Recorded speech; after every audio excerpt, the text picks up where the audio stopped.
Muy buenas tardes. Agradezco la invitación para poder compartir esta charlita a la fraternidad de grupos de oración de la Renovación Carismática de la Arquidiócesis de Córdoba y a todos aquellos hermanos a los cuales les pueda llegar este video. Mi nombre es Miguel Ángel Sabarino, soy diácono permanente.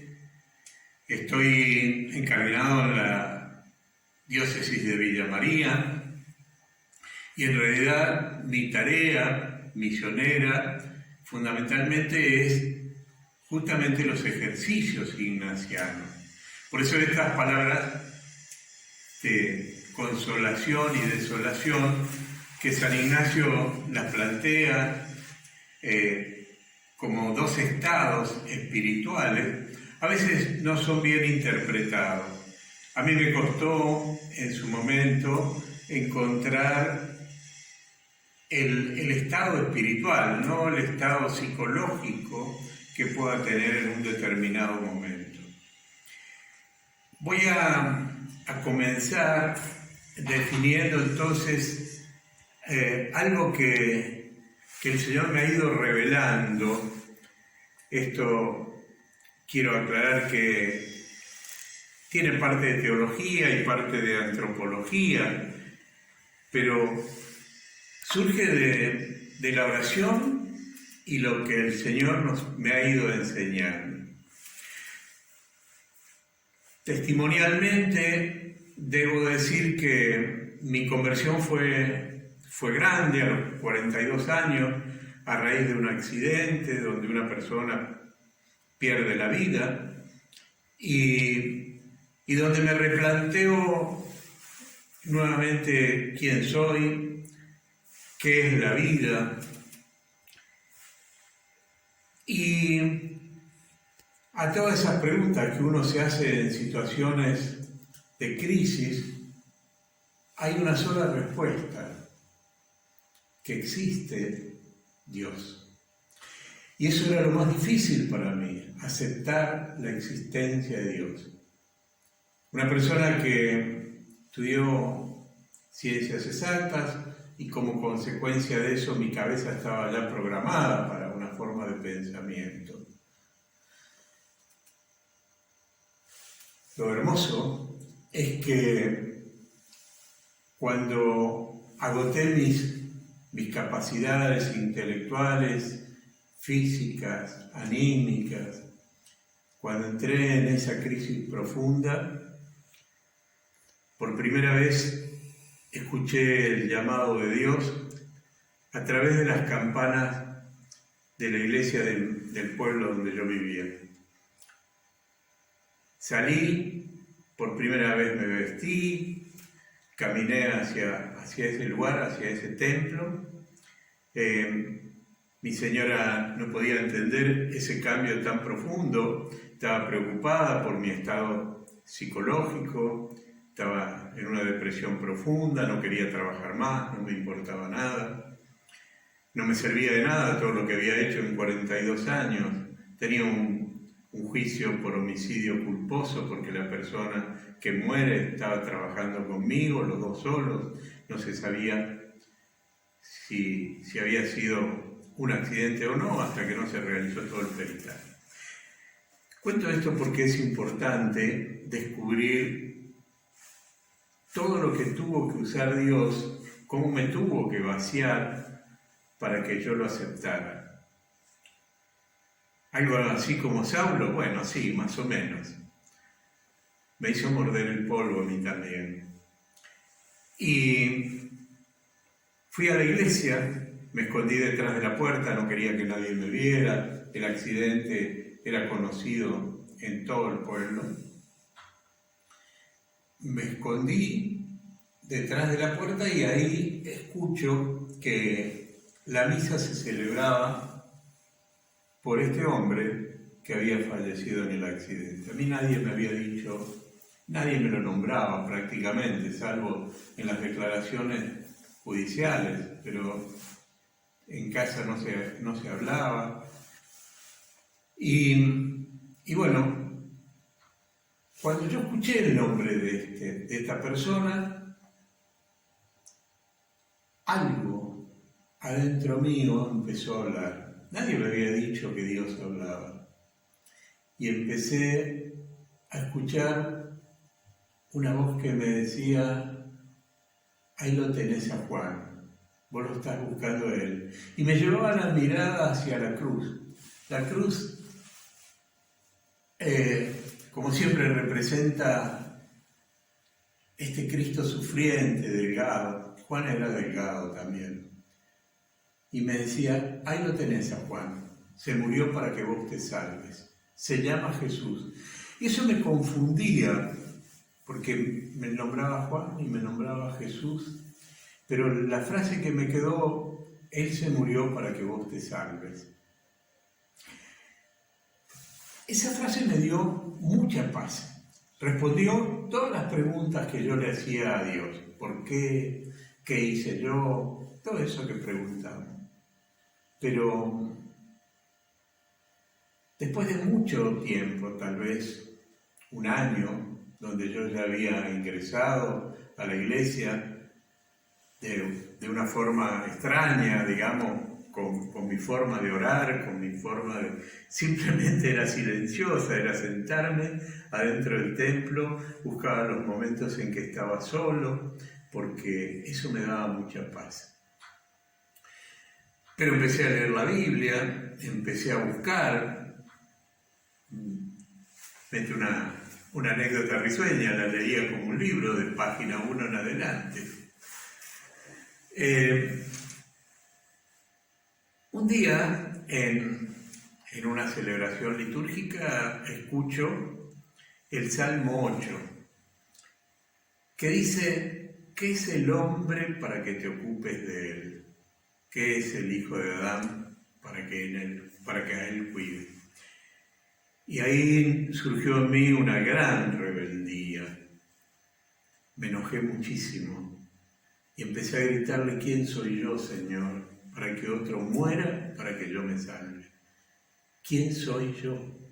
Y esa pregunta me llevó a profundizar y buscaba tan desesperadamente la respuesta dentro de una estructura cerebral que yo tenía, que las búsquedas tenían un camino a recorrer. Entonces, como vuelvo al Salmo, al texto original, y decía: ¿qué es el hombre? Yo ya tenía en la computadora una Biblia, entonces pongo la palabra hombre y ahí me aparece la palabra por primera vez en la Biblia, aparece en el Génesis 1, versículo 26. Primer libro de la Biblia, primer capítulo de la Biblia, ahí nomás cuando comienza, y empieza diciendo: Dios dijo: hagamos al hombre a nuestra imagen y semejanza.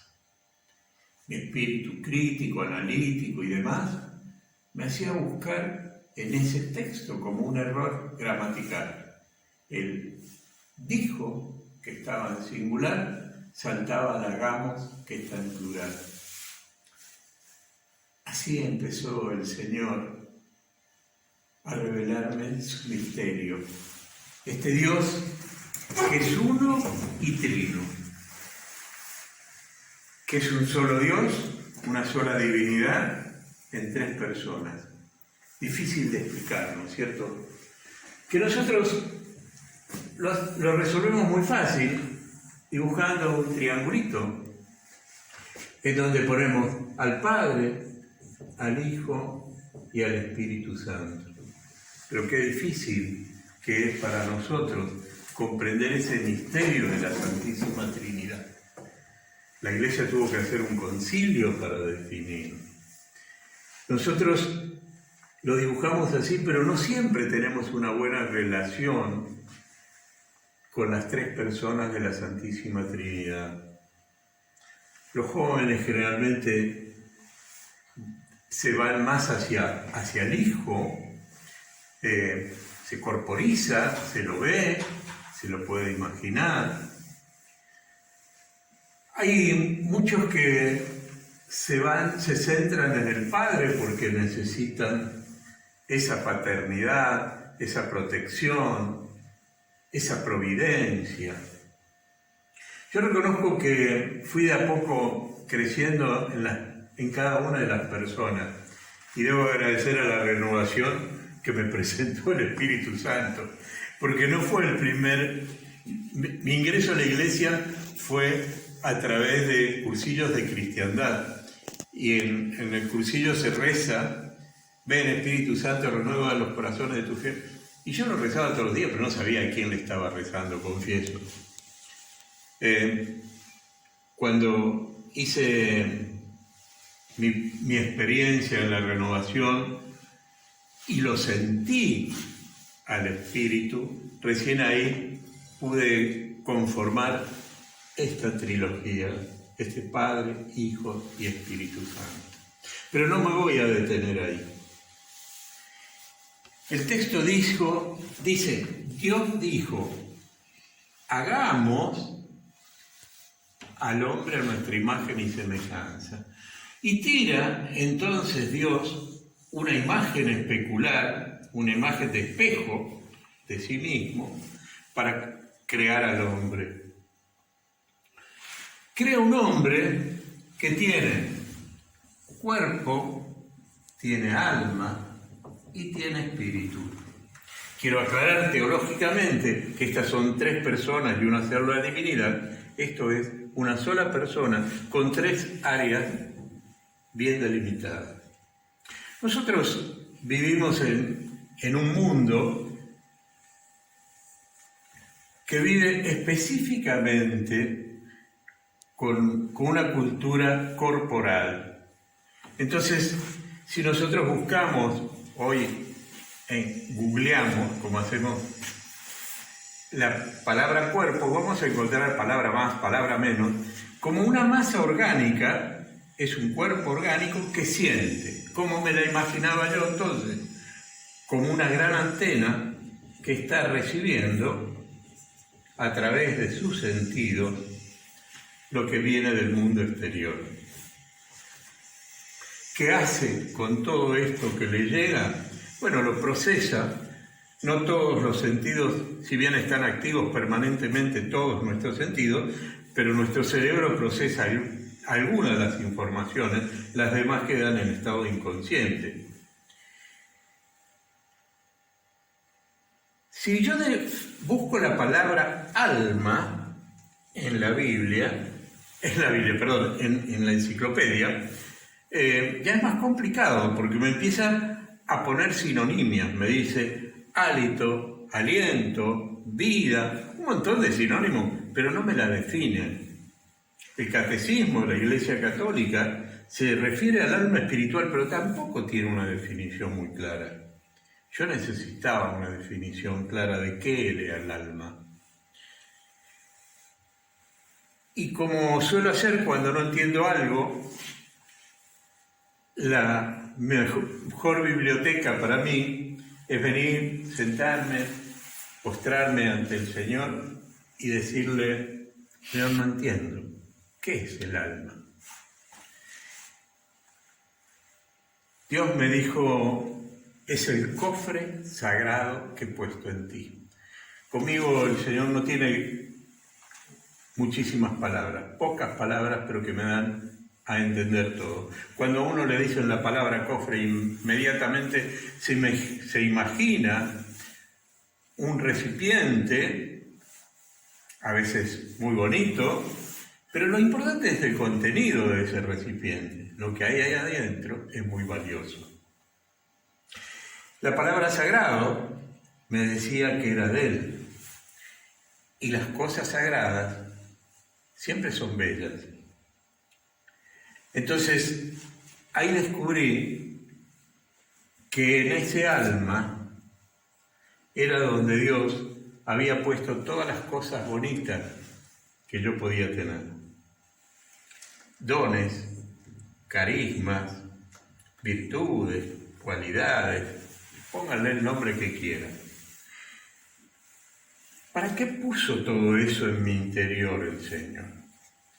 Para que de mí salga lo que yo a título pedagógico le he puesto el nombre de buenos comportamientos.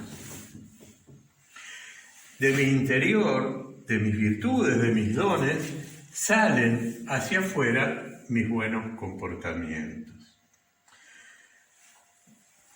Si yo me imagino al hombre puro, al hombre como niño, todo lo que sale de su interior son cosas buenas, porque aún no está de ninguna manera contaminado. Hay muchas cosas de estas que ingresan a nosotros que el cuerpo no lo puede retener, ni siquiera nuestra psique, que también está acá dentro del cuerpo. Yo le llamo sentidos de alto impacto que atraviesan nuestro cuerpo y van a parar a nuestra alma. Esas cosas que ingresan en nosotros a veces potencian las virtudes, pero las más de las veces hieren, lastiman nuestras virtudes. Voy a dar ejemplos para que esto se entienda. Imaginémonos a un niño chiquito, de un año y medio, en el estado de pureza que ese niño tiene. Vamos a hablar de 3 virtudes que todos tenemos por el bautismo: la fe, la esperanza y la caridad. La fe. El niño, por naturaleza, es pura fe. Cree todo, absolutamente todo es factible para él. Pero basta que empiece la salita de 2, de 3, que van ahora, y que vuelva de la escuela, del jardín, sin la fibra, por ejemplo. Entonces la mamá le dice: ¿y qué hiciste con la fibra? Se la presté a fulanito. ¿Y por qué se la prestaste? Porque no tenía. El niño es puro. Y la madre le dice: vos le tenés que decir que no tenés. Esa forma que tenemos a veces para educar a nuestros hijos para la selva donde van a tener que entrar. De manera que ese niño empieza a ir descubriendo de a poco que no todo lo que se dice es cierto, no todo es real. De una manera u otra van perdiendo la fe, el creer en las cosas mundanas, pero también el creer en lo que es difícil, lo que es más complejo, como los misterios. Vamos a la esperanza. El niño cuando es chico es todo esperanza, porque la esperanza viene de la palabra espera, lo que está por venir. En un niño todo está por venir, por eso están apurados a crecer.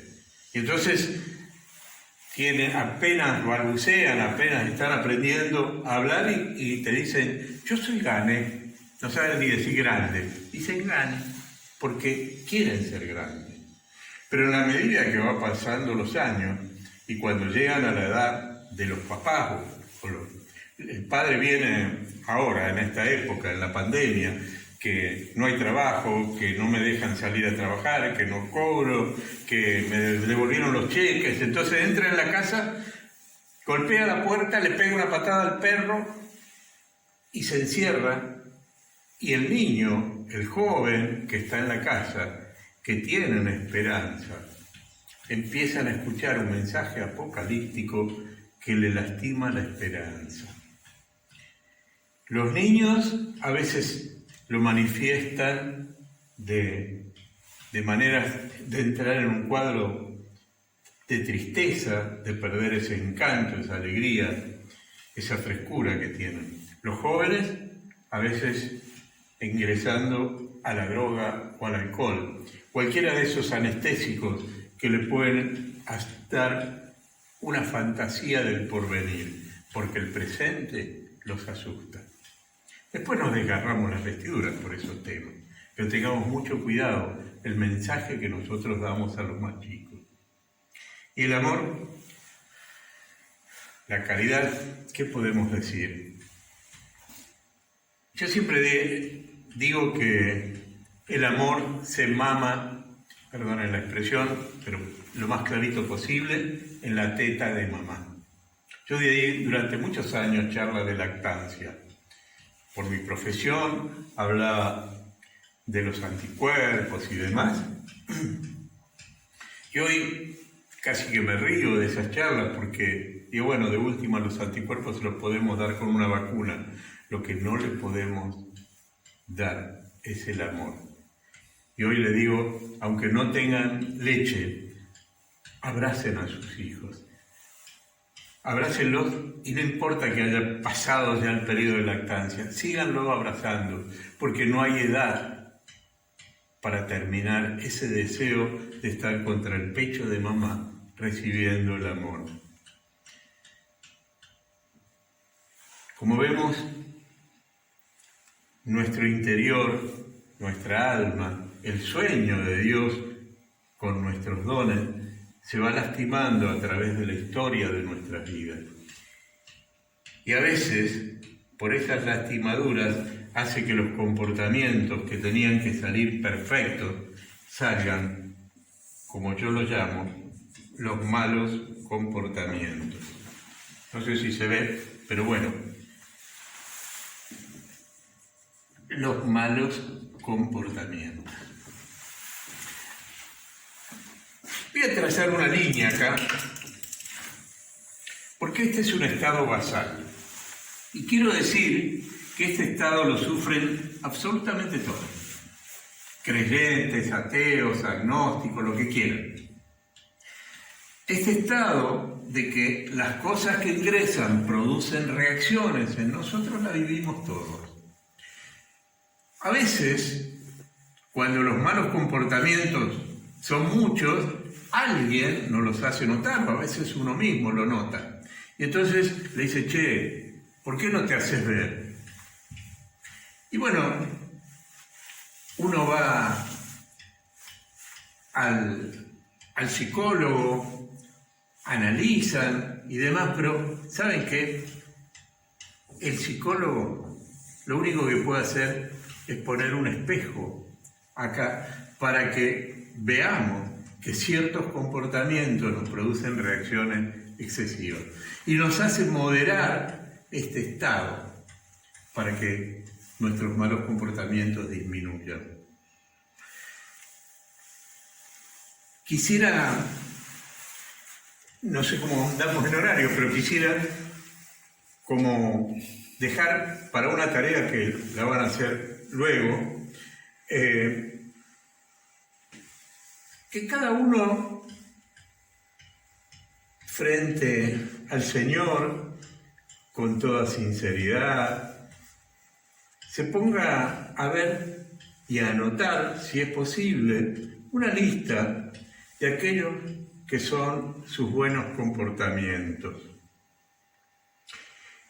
Y en otra columna, a la par, también ir anotando los malos comportamientos que tenemos. Porque ya vamos a ver que este tema de la consolación, la desolación, es un juego muy complejo que se produce en nuestro interior. No se olviden que la gente está acá. La gente nos ve desde afuera y ve lo que sale de nosotros. Y así nos juzgan. No tienen oportunidad de ver nuestra historia, nuestras heridas.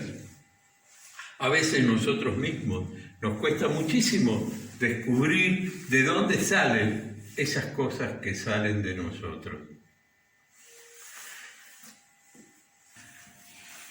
Bueno, hemos hecho la introducción, esto fue la introducción para poder entrar en estas palabritas que nos propone la enseñanza de hoy. La desolación. Vamos a comenzar hablando de qué es la desolación. Es más fácil de ver.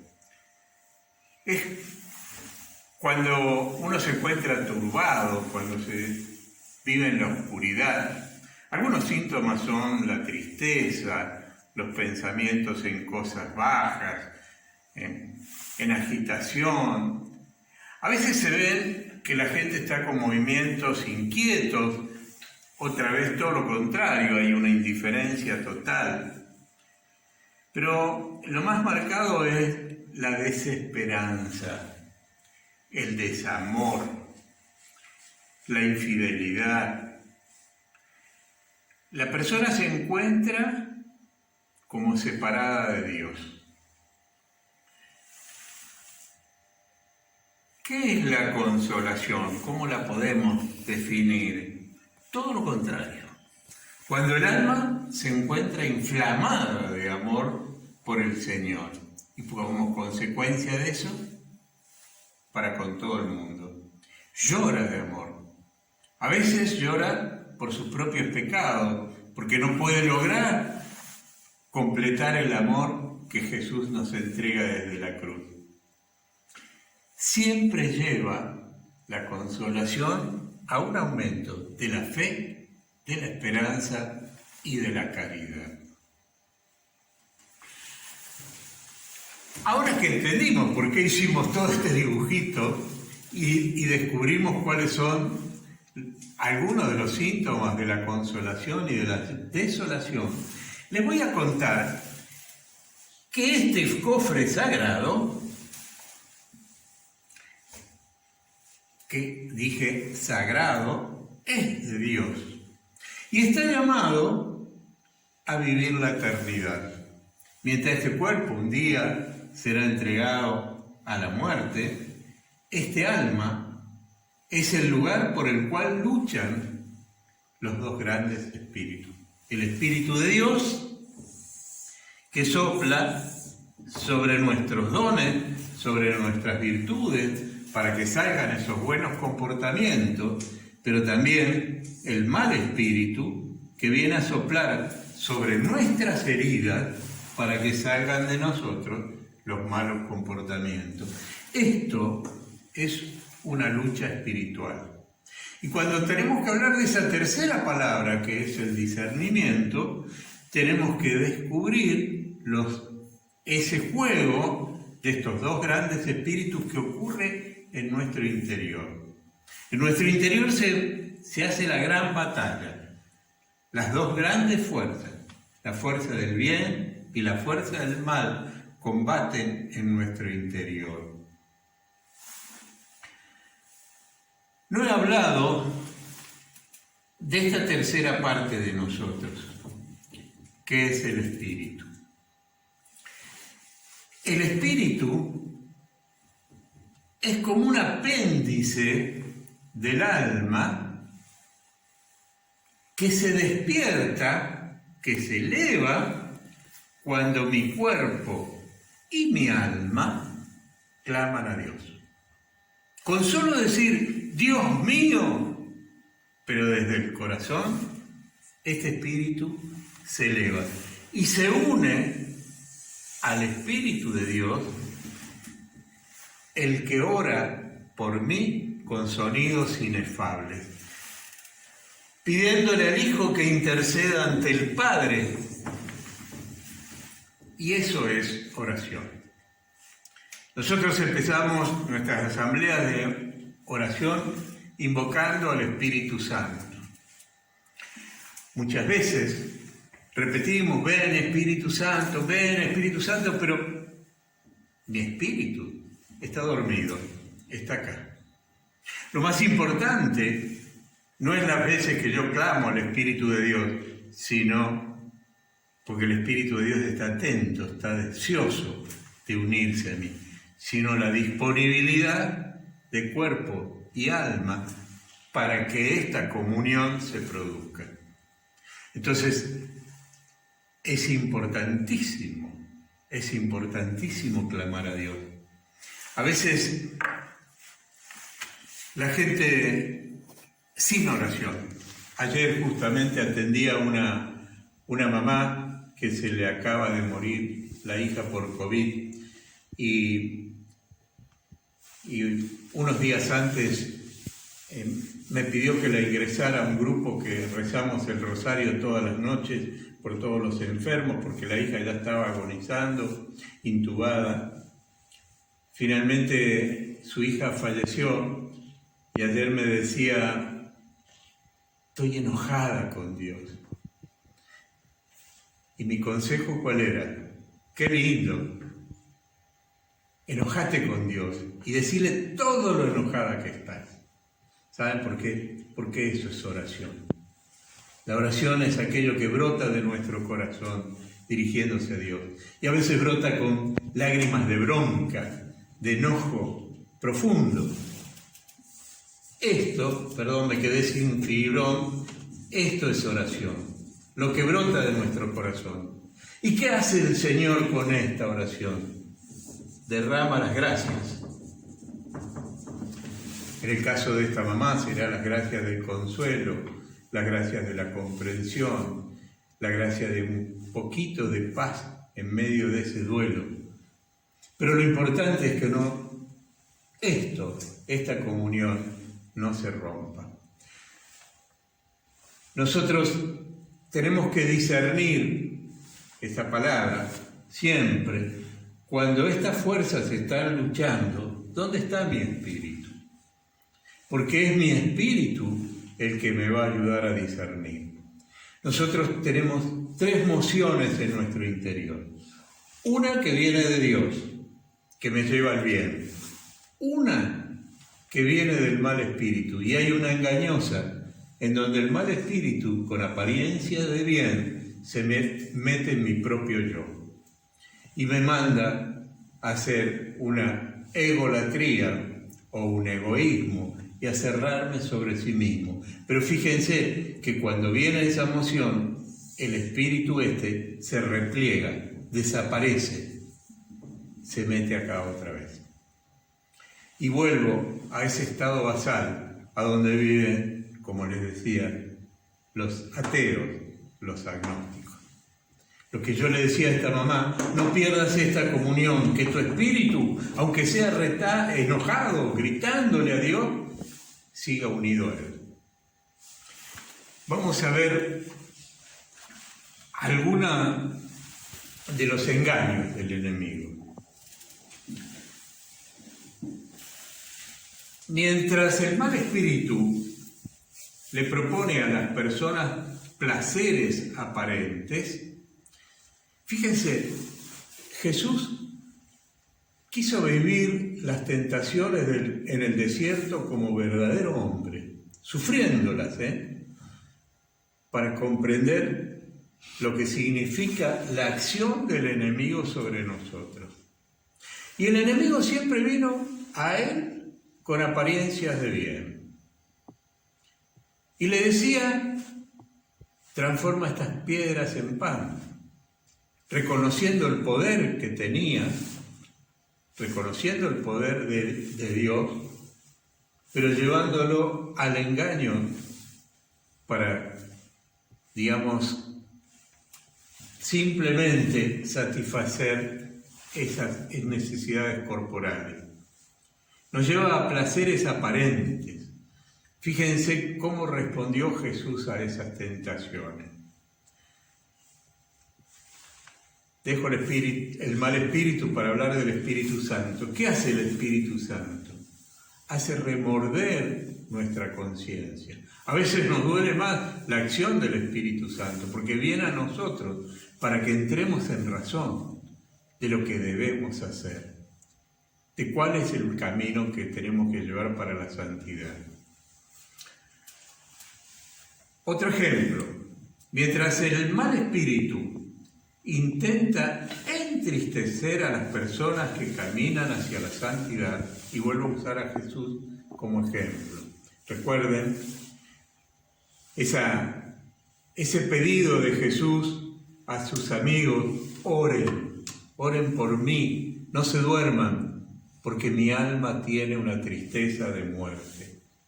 Mi alma tiene una tristeza de muerte. Y pide una comunión de espíritus para que los amigos, oren por él, para que venga la fortaleza. Ahí grita: aparta de mí este cáliz, pero inmediatamente entra en razón y dice: pero no, Padre, que no se haga mi voluntad sino la tuya. Fíjense cómo ahí el buen espíritu actúa inmediatamente para llevarlo al plan del Padre que ya estaba preestablecido. El Espíritu Santo, entonces, le va a dar fuerza, nos va a dar también a nosotros fuerza, paz, e incluso inspiración. ¿Cómo hago para salir de esta situación? El mal espíritu siempre da desolación, oscuridad del alma, me confunde, a veces llevándome por caminos que me parecen que son los acertados, con apariencia de bien, y cuando quiero acordar estoy en un túnel que no sé discernir, no puedo ver. El Espíritu Santo, todo lo contrario, da consolación. ¿Qué dice San Ignacio al respecto?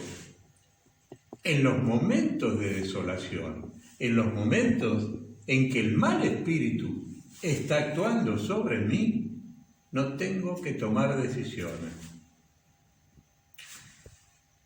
Ahí él divide las decisiones en mutables y no mutables. Hay decisiones que son inmutables, es decir, yo no puedo cambiar mi estado de vida. Estoy consagrado en matrimonio y yo tengo que ser fiel a esa situación. Ese no tiene cambio. Pero sí hay otras cuestiones que yo puedo cambiar y que a veces la gente hace ejercicio justamente para tomar una decisión. Cuando el acompañante espiritual nota que esa persona está en desolación, lo trata de contener para que no tome ninguna decisión. Porque a veces el mal espíritu nos va a hacer tomar una decisión con apariencia de bien, diciéndome: vos te tenés que ir a tal lado a misionar o lo que fuere, y no es la voluntad de Dios. Tengo que esperar a que ese momento pase. ¿Y de qué manera? Redoblando la oración. San Ignacio era un militar y además vasco, así que por ambos lados era bastante porfiado y redoblaba la fuerza. Pero les voy a contar una anécdota para que se rían un poco de este maestro del discernimiento. Está en su bibliografía autógrafa, ¿no?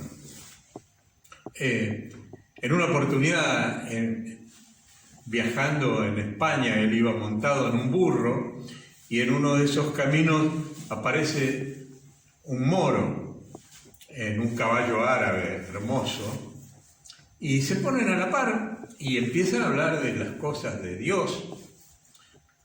Y el moro le dice que la Virgen no puede haber sido virgen después de haberlo tenido Jesús. Y el vasco se inflama de ira y entonces empieza a discutir y ya decidido a acabar con el moro. Pero el moro azota un poco el caballo contra un pobre borrico, así que se le distanció, se le fue. El maestro del discernimiento empieza a preguntarse: bueno, ¿y qué hago ahora? Él sabía dónde iba el moro, al pueblo que seguía. Y dice: yo tengo que entrar ahí y despeñarlo, cortarle cogote, porque ha ofendido a mi señora. Y si lo mato, me condeno. Pero si no defiendo a mi señora, así la llamaba la Virgen, me condeno. ¿Saben qué hace el maestro del discernimiento? Suelta las riendas del burro con malicia, porque pensó, si el burro entra en el pueblo, y él sabía que los burros son vagos y que iba a tratar de entrar en el pueblo, si el burro entra en el pueblo, yo lo despecho. Si el burro sigue de largo, entonces lo perdono. Y el burro siguió de largo. Entonces, cuando llegó a la próxima aldea, fue ante el altar de la Virgen y entregó su puñal.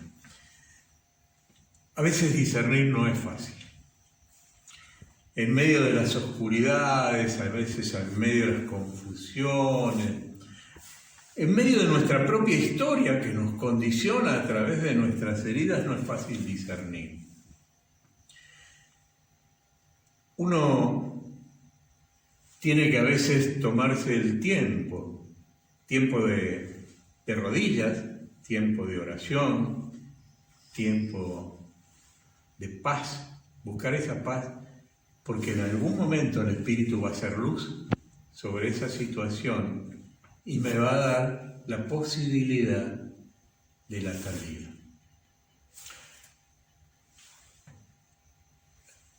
Conviene invocar siempre al Espíritu de Dios, que va a ser el que nos ilumine.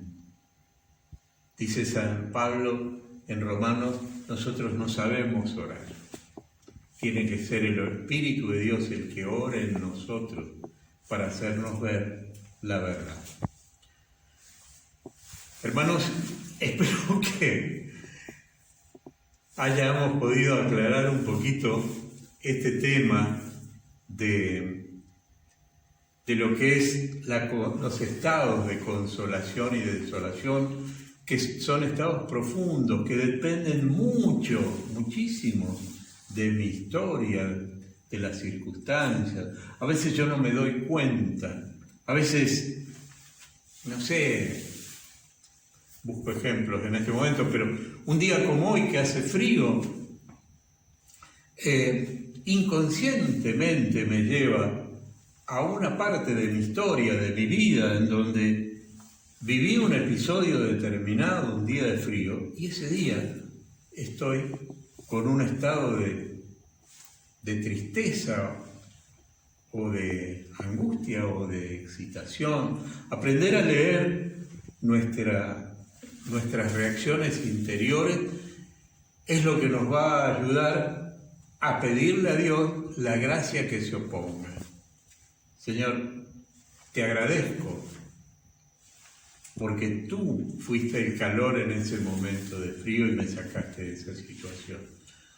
Ir siempre hacia la oración, que en definitiva es el encuentro con Dios y el que nos va a sacar desde la desolación hacia la consolación. Insisto, en desolación, insistir, orar más. Y no tenerle miedo a ponerle las palabras justas de lo que me está doliendo, porque el Señor ya la sabe y me comprende. Hermanos, quiero mandarles un afectuoso abrazo, pero por sobre todas las cosas, desde acá, desde este lugar, con la gracia que el Señor me ha regalado en este ministerio, mandarles la bendición. El Señor esté con todos ustedes.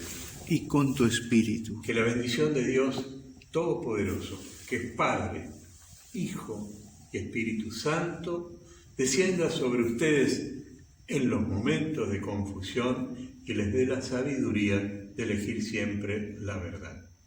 Amén. Amén.